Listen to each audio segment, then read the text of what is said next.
and very fluent. I thought that her English was flawless. She really proved that she had all of the skills, but she also had the look to go with it. You know, when you think of an interview, you often think of a very formal scenario, and she went to the interview with her little blazer, so I just love that already. Hello everyone, welcome once again to my channel. It's your boy Luis Portelles, and for today's video we have a very special one because I will be presenting to you guys my top 15 picks for the interview challenge that was just released by Miss Universe Philippines. This one, in my opinion, is one of the most important challenges because it's really when we get to see the communication skills of the candidates, and also we get to see their personality, how they interact with the audience, and how they present themselves. In the context of a beauty pageant, this is as important as the beauty itself because most of the activities and the tasks that are expected from the beauty queen will involve some sort of interaction with the public. So if you want to find out who my top picks are, then continue watching this video, but please don't forget to leave a like so that it gets recommended to more people. Subscribe to the channel for more videos like this one almost every single day, and last but not least, let me know in the comment section if you agree with my picks, my comments, and my feedback. So without further ado, let's get right into today's video. I really hope that you enjoy it.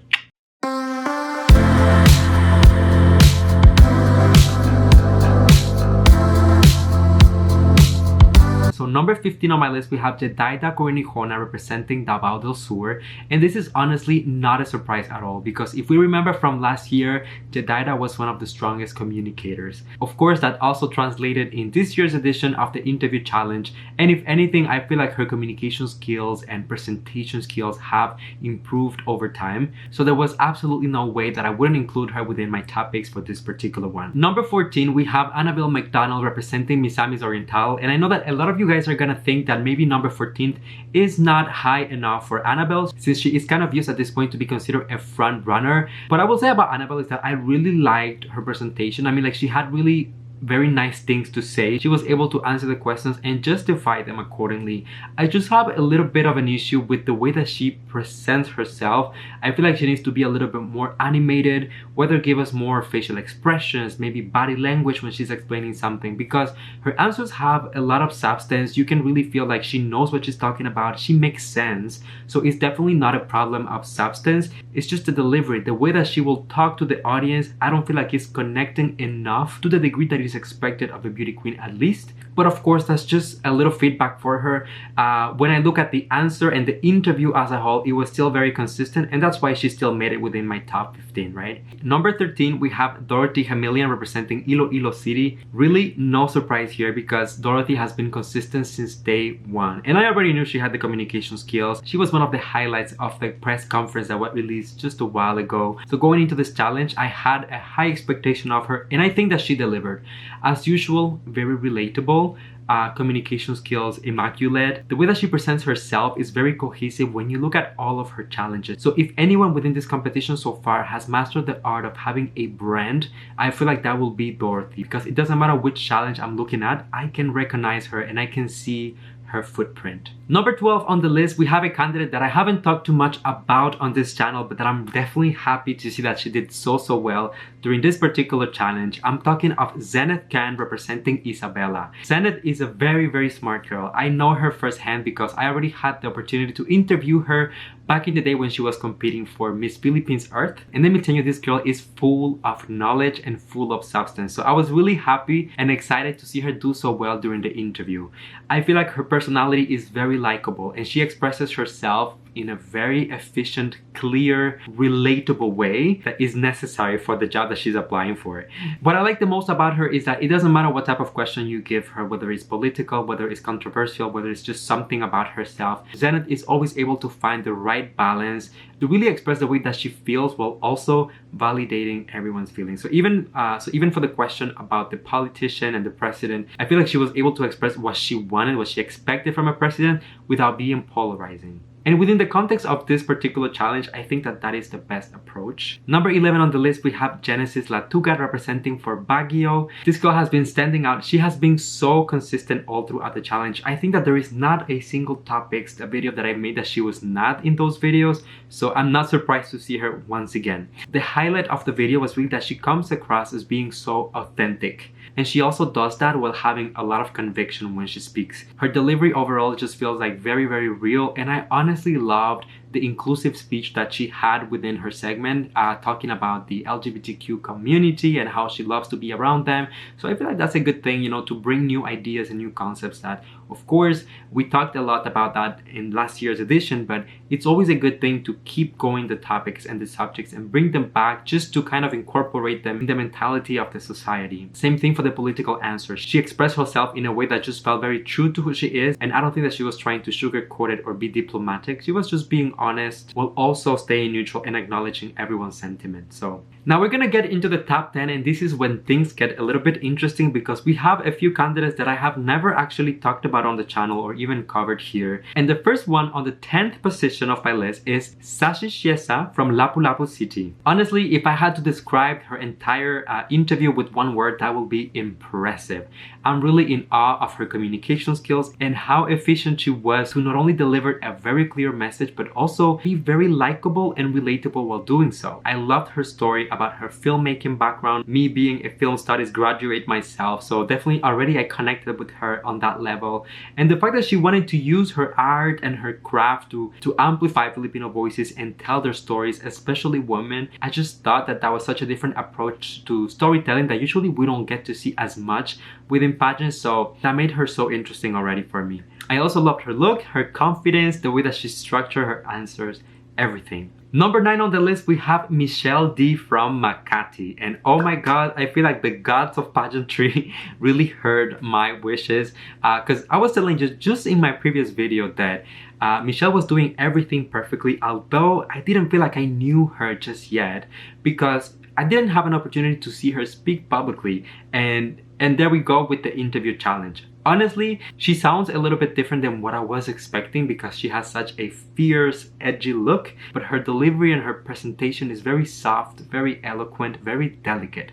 And I've kind of liked that duality that she has between her look and the way that she communicates. I also really enjoyed learning a little bit about her background, coming from a farm, living in the city, really enjoying her life and everything that she has done so far, being a model, an actress, an entrepreneur, a beauty queen. It's just so much information that honestly I think that I just needed to hear it from her and see her in motion to really appreciate it, and I cannot complain. I'm really sold with this one. Number 8 on the list, we have Chantal Smith from Cebu City. A lot of people talking about Chantal and how refreshing she is and how look she sounds and all. To me personally, this is not a surprise. We had her here on the channel for an interview.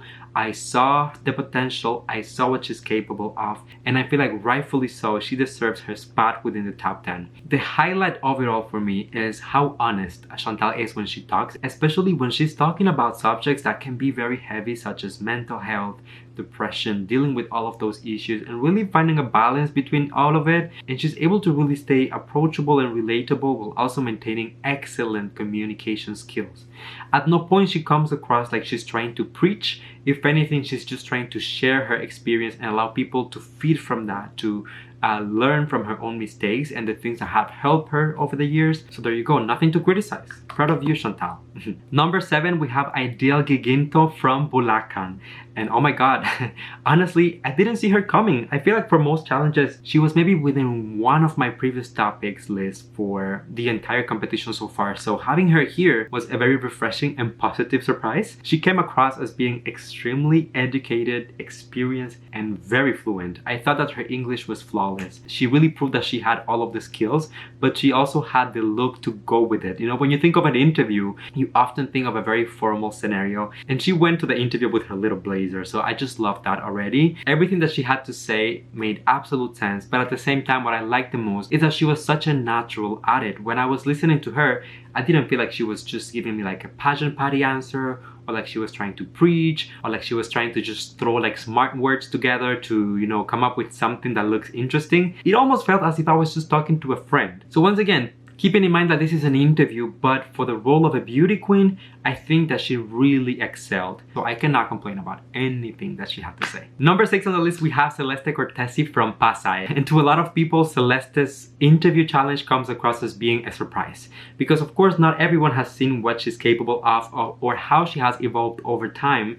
And in my opinion, Celeste has turned out to be a great communicator. She might not have the most polished English, and her accent is a mix of Italian and Filipino, but that does not take away the fact that she is able to connect with people. Whenever she's speaking, you can really relate to that. You can feel like you're talking to a friend and that she's not coming up with something that is premeditated or something that she planned in advance. It just feels extremely natural. I also saw that some people were mentioning that she seemed to be a little nervous. And to be honest, based on my experience interviewing her, I just feel like that's the way that she speaks. I actually thought that she was enjoying the moment because she was laughing at some point and it just looked like so effortless, so natural. She was just going with the flow. That's what it's all about. Number 5 on the list, we have Pauline from Bohol. Once again, this is one of the communicators of the competition. And I know that there's some people out there who critique Pauline in a lot of senses, in a lot of aspects. But when it comes to communication, you really have to give it to her. She has the right words at the right time with the right tone. She knows how to make sure that whatever she's trying to communicate, whether it's the substance of the message, whether it's the emotion, whether it's the intensity, she knows how to make you feel that. I also like that within whatever she does, she is able to include her advocacy and just kind of remind people why she's doing this and why she's trying to use the platform, which ultimately it's a good way to even remind the organization why she wants so badly to be the next Miss Universe Philippines. And not only for the advocacy, but same thing for Bohol. So far, all of the interviews and interactions that I've seen from her, she has always like kind words and encouraging words for her locality. So I really appreciate her for that. And I feel like honestly, rightfully, she deserves this spot in the competition. Number 4 on the list, we have Jean or Senna representing Davao del Norte. Another one of the girls that I didn't see coming like from anywhere. Honestly, this is completely out of the blue. I'm really surprised, but on a very positive way. To me, her communication skills were just amazing, really outstanding. She was able to do so clearly and effectively. But what I liked the most is that she looked radiant all throughout the segment. And even if those things were already enough to secure a spot within my top 15, I really that what really took her the extra mile was how much substance she had within the answers. It all made sense. It was logical. She had arguments to justify the answers. Even the political question when they ask her about the president, which is usually where the candidates tend to go neutral or try to not compromise too much, she was able to mention stuff as compassion, as having a listening ear, which in my opinion is a great way to answer this type of question. My only feedback for her will be the look. I feel like everything was perfect except the look, so maybe the styling team should have taken a little bit more care of presenting her on a more polished way. But of course, that doesn't take away from her performance. And in this case, we're exclusively focusing on interview skills. That's just a little feedback to put it out there. Number 3 on the list, another one that I did not see coming. So we have Nicole Mendiola representing Northern Samar. There's really no other way to explain her performance other than she did not stutter. From the beginning up until the very last moment of her answer, she was sure, she had conviction, she knew what she was saying and where she was going with the answer that she was delivering. I really like it when the candidates feel so sure of themselves, when they have so much confidence, because this type of situation can be very stressing for the candidates. Of course, they're being evaluated. It's like if I take you back to school and I put you on the spot and I ask you to interview, that will be very stressful for a lot of people. But to me, it looked like she was on her element. She did mention working with the government, I think, so of course maybe she is used to dealing with this type of pressure in her everyday life. I don't know what it was, but definitely she stood out. But even more surprising is that up until this point, I have pretty much overlooked her. For all of the other challenges, I didn't really notice her, but for this one, I am amazed to say the least. And I promise you guys, I will keep an eye on her going forward. Number 2 on my list, we have Julia Sabiere representing Albay. And this is one of the girls that honestly, no surprises here when it comes to her interview skills and her communication skills. We all know that Julia has been extremely consistent from the beginning up until now. And also I feel like she's one of the front runners. There's a lot of support for Julia and you can feel the hype around her. Now, as I mentioned before, I did have the chance to have a little interaction with her on Kumu. And she seemed to be very approachable, very warm. She really seemed to know what she's talking about and has a lot of substance. There's also a layer of spirituality when it comes to Julia, which, by the way, if you have listened to her story, you know that she lived with monks for a while and she's just like a very spiritual person. And I feel like whenever she talks, that really comes across because she's very inspiring, she's very calm, she knows how to take the conversation in a positive direction. And honestly, I feel like that's one of the biggest strengths for a beauty queen. And if she's able to use that for the competition, it will be a very, very smart move. Especially now with everything that is happening in the world with the pandemic, the war, and all of those things. That's only internationally. Imagine only within the Philippines, she will be able to use the platform for greater good. And now the most important factor about Julia is that When you put all of those things together, right, it's easy to pretend to be a spiritual person. It's easy to pretend, to be smart by just putting all the words together and, throwing fancy thing at people. But most importantly, she comes across as being very authentic. So that is the element that really attaches and brings everything together for me and just makes it a perfect interview. And if she can do that within the context of this challenge, I'm excited to see how she will perform during Q&A, during coronation night. Hopefully she will make it to the top 5. But if she does, you really have to watch after Julia, because she is going to drop that mic. Don't tell me I didn't warn you. Last but not least, or actually first on the list, we have Vanessa Caro from Iloilo province. And I know I can almost hear everyone just cheering right now, because I know how much love and how much positivity is out there for Vanessa. And rightfully so. I think that Vanessa really started as being one of the dark horses of the competition, and her growth was slow but steady. In the beginning, for me personally, she was doing well, so I didn't have much feedback for her, but she was not standing out alongside some of the front runners that we had since the beginning. However, at this point within the competition, precisely in the middle of the competition, I feel like her presence is undeniable, and I feel like Vanessa hasn't peaked just yet. So if that is true, the best is yet to come for her. Everything from her interview, from the communication skills to the presentation to the look, was on point. No feedback to provide because she knew what she was doing, she was in control, and she was the one calling the shots. I was really impressed by her background. 4 languages and being multicultural from 4 different backgrounds as well. I mean, let's talk about representation and multiculturalism.